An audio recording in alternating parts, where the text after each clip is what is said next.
Hello and welcome everybody to yet another build showcase for the game Path of Exile.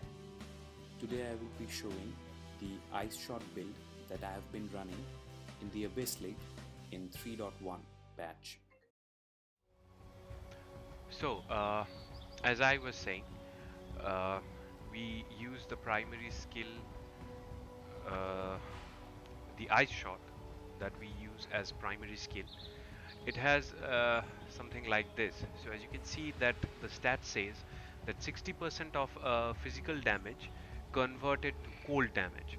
Now, when I started this build, I had to focus most of the energy, most of the uh, passive points into the physical nodes, physical bow nodes, because I knew that more I'll invest on the physical, out of that more physical thing, 60% will always get converted to the cold damage. And when it couples with the cold penetration, so it becomes somewhat of a significant damage to the mob. Uh, so let me just briefly go through the gem setup that I am running here. So for Ice Shot, I'm using a 5 link Death Opus because of its 2 additional arrows, which means effectively I'm getting a 6 link instead of while using a 5 link. I'm getting the effect of the LMP, but without its downside of the damage fall off. So at this moment I'm running elemental damage with attack support. Then I'm using with hypothermia for that increased, that more damage with hits and ailments against chilled enemies.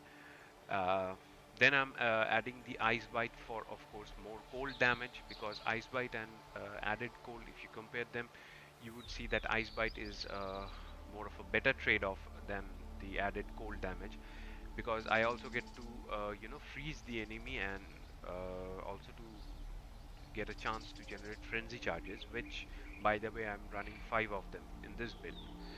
And finally I'm using cold penetration for that more multiplier when it penetrates the damage. I'm using a rare quiver with life, some resist, and of course some physical and cold damage, which I really like about this one.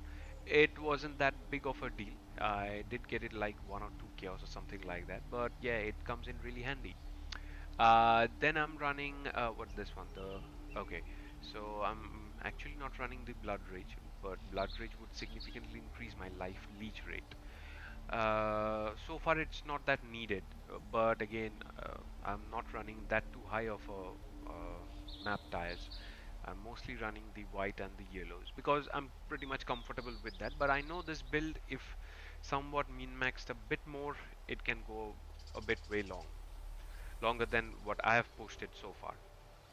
I'm using the Flame Golem for, of course, more damage, increased damage, and I'm using Blink Arrow and faster attack support for quick movement between here and there. For my barrage skill, I'm using barrage linked with the slower projectile support. Then I'm using a lesser multiple projectile for having some more projectile in the barrage skill itself. Then I'm using the physical projectile attack damage again to increase the physical aspect of the damage a bit further. And then finally I'm using elemental damage with attack support. Now, traditionally I would go for an added fire damage, because added fire generally scales off from the physical damage that you have. But I think if I get a chance to have a 6 link, then I'll probably add the added fire. But for now, this one works fine, and it's level 19, so yeah, who cares? Um, Besides, this build is not that much of a boss killer at this point of time, but it does its pretty neat job, I would say, for most of the cases, at least for the maps which I run. Now, I also have the Val Rain of Arrow for my Val skill. It's a big, you know, area clearing when coupled with the culling strike support. So, especially in the Abyss League, when you get a lots of mob, they are already pretty much, you know, beaten up pretty badly with my ice shot, attacks, they get easily culled with the culling strike. It's linked with the physical projectile attack damage and the increased duration support for pinning a target down to its place, which really helps me to finish it off quickly. Now, also I'm running Hatred and Herald of Ice. Traditionally, they shouldn't be linked, but I don't know. I have linked them. I probably shouldn't have linked them, but anyway, that's how it is at this point of time. So Herald of Ice, as you know, that increases crit chances and adds some cold damage, which cannot be reflected. Again, it helps my cold themed character. And Hatred is, of course, it gains that cold damage, additional cold damage from my physical damage itself. It can gains from that physical aspect of the damage. So yeah, it helps a lot. Again, I'm running a 5 link, the perfect form, because I wanted to have some physical defense. So I'm running the Arctic armor. So it is not reserving any mana due to the perfect form, and due to the fact that it is not reserving any mana, I still have some mana left to actually do the shooting and killing. Besides that, it does have a good evasion, some little bit of life, so yeah, it's not that bad. For rings, it's purely resistance. This one has some life, this one doesn't. It does have some physical damage to the attack, again that converts to cold damage via ice shot, so yes, I'm happy with it. And some amulet for the stats. I mostly need what, intelligence and strength, I believe, because obviously I'm a ranger, so I'll get plenty of dexterity. uh, Nice little Stygian vise with some resist and um, that life, and uh, uh,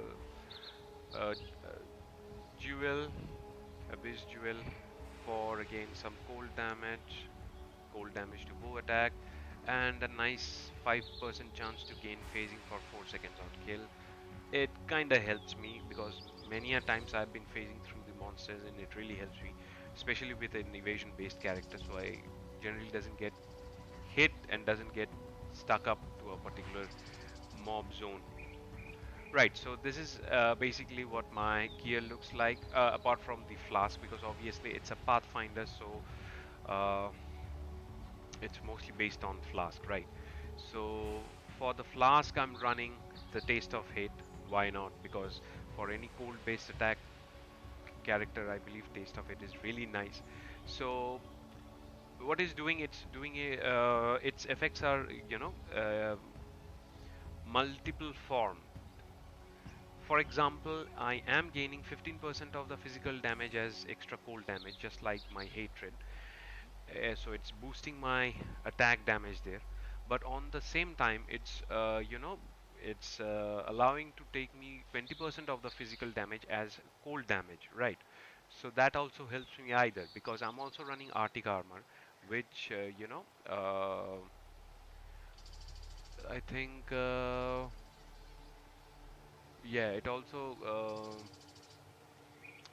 takes certain amount of physical damage, and then you know it blocks it. So basically, like, I'm immune to some 40% of um, physical damage.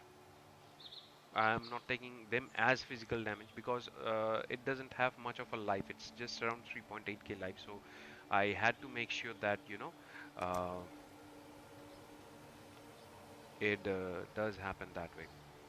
Just a second.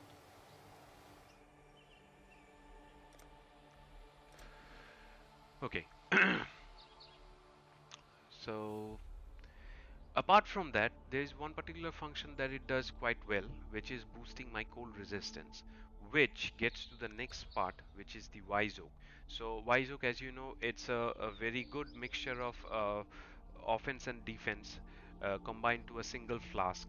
So for defense, it would take the lowest uncapped resistance, which for me, I believe it's the fire resistance.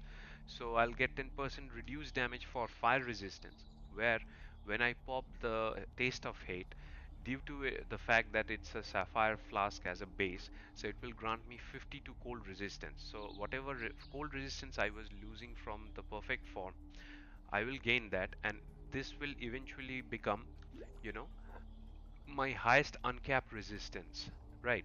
And when I pop the Wise Oak, I generally get a good penetration for the cold damage, that 10% extra penetration. So that helps a lot in my damage. Of course, Adziri's promise will be there because it's a physical and elemental based character. So it gains from both of those two aspects. So I get a lot of chaos damage from the elemental damage as well as from the physical damage, and I get that back in get that chaos damage leached back as life. So that recovers my life pool as well. And since I'm using the Adziri's Promise and I'm gaining some chaos damage, so I thought why not use the Witchfire's Brew, because it grants a level 21 Despair Curse Aura during the flask effect. So the mob which is affected by the Despair, they will gain they will rather take more chaos damage from the effects of this Adziri's Promise afterwards. So it's like 1, 2, 3, 4, and they're pretty much dying everywhere. You get the idea what I'm saying. So the sequence is very important here. So you have to have the taste of it at the first, then the Wise Oak, then the Adziri's Promise, and finally the Witchfire's Brew to make it complete. And finally, I have the Divination Distillate for that juicy 4 to all max elemental resistance, and also to increase my life and mana. Although I am running Val Pact in my passive tree, which is why I really do not have any regen. So this helps me somewhat quite a bit during those fights where I am really low and I really need to fill up my life pool just a bit so that I can get into the fight and start leeching the life back from my enemies. So that is it. I also thought of running a Rod Gut because I have some 5 frenzy charges, but I don't know how will it go. So far I have hold it back. I've held it back. So I don't know. Maybe in future, if my character gets somewhat a bit of a strong, then I might be able to do that. I'll drop the divination distillate and use a rod gun instead. But anyway, that is what the gearing part is all about. Now let's get into the passive section here. So passive, as you can see, let's go through the ascendancies first because it's a small one. As you can see that I've only taken the but till the merciless labyrinth points. I haven't done the eternal labyrinth so far, but if I do that, I'll probably take the nature's adrenaline for that attack speed and movement speed, because I generally don't need anything else. Master herbalist, no, I don't need it. So this will probably help me somewhat.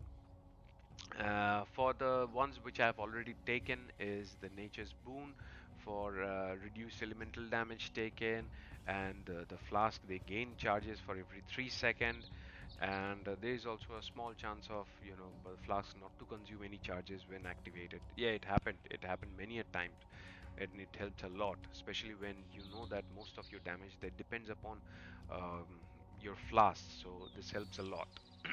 And finally, this Master Alchemist, where I get immune to elemental ailment during any flask effect. So whatever flask I press, I get removed from shock, the ignite, freeze, and chill. Right. On the top of that, I get that 40% increased elemental damage, which helps my damage to boost even further, and 20% chance to freeze, shock, and ignite during any flask effect, so which is also very nice. And finally, I get Veteran Bower, which gains 10% of physical damage as extra damage of any random element. So you can imagine how much extra damage I'm gaining. I'm gaining it from the taste of hate. I'm gaining from the hatred. I'm gaining from this one. So yeah, all these things when they add up, they gain a lot of damage. And it also grants me the penetration of 10% elemental resistance. So like if I sorry, if I go here, I see that it's got 36% cold penetration. Then you add the penetration from the wise oak, that's 10%, like 46%, and finally you get another 10% here. So it's like 56% of elemental resistance for everything, which is pretty scary for the mob. Good for me. And finally, that enemies you kill that are affected by elemental status element grants 100% increased flash charge, which means that this freeze and the chance to freeze here, they help a lot, especially when they are coupled with something like that is there in the passive tree as well. So if you go here, you see there. I gain some, um,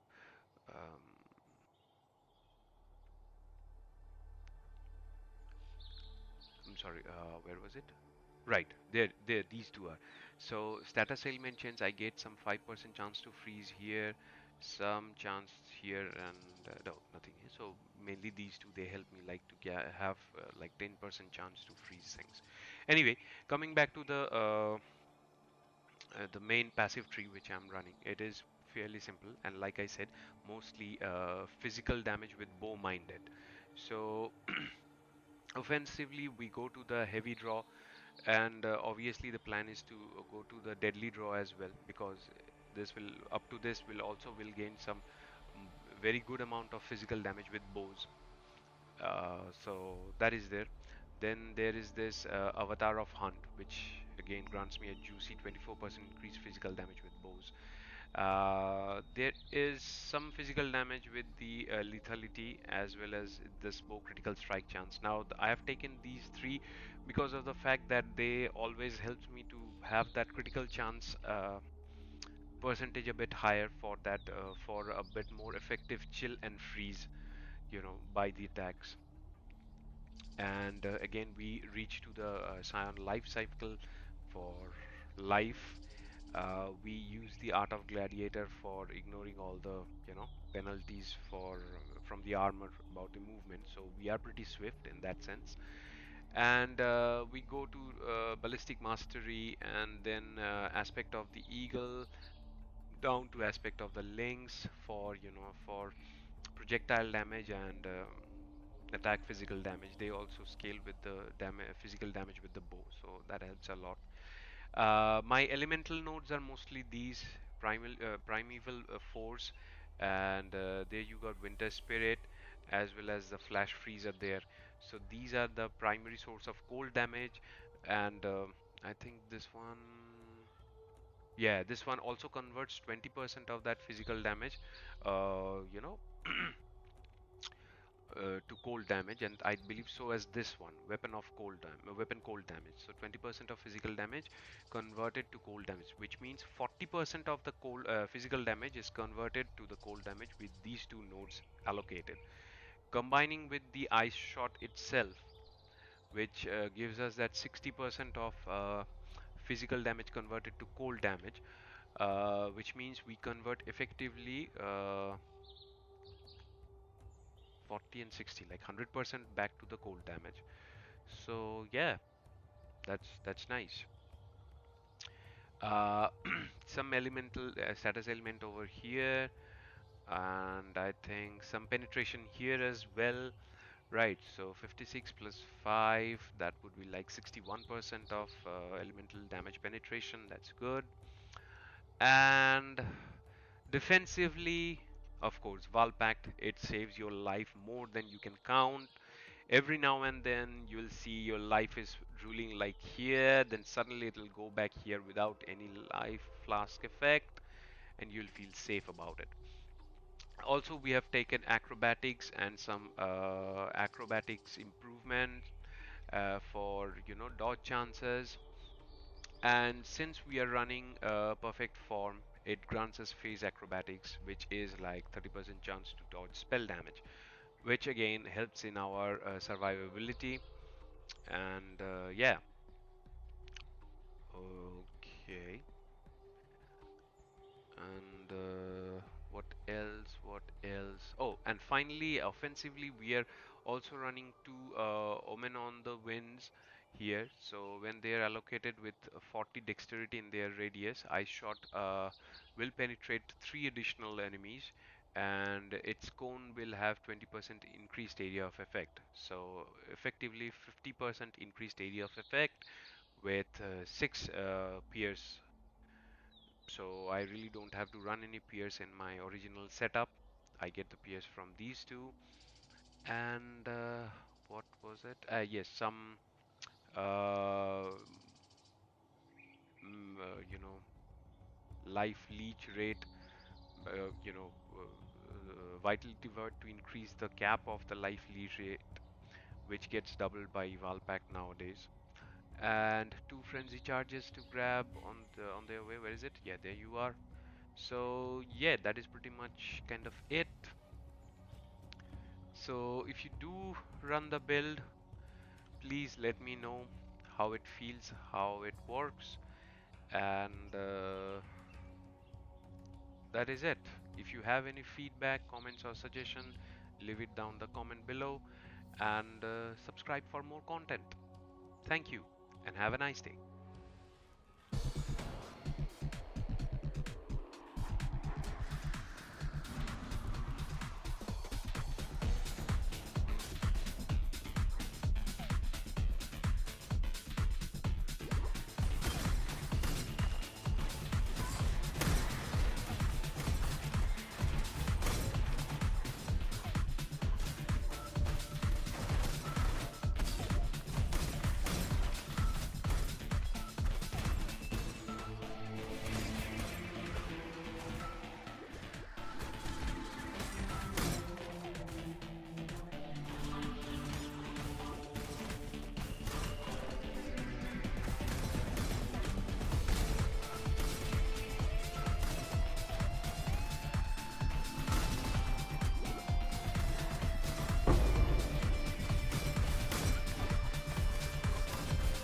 Poor corrupted creature.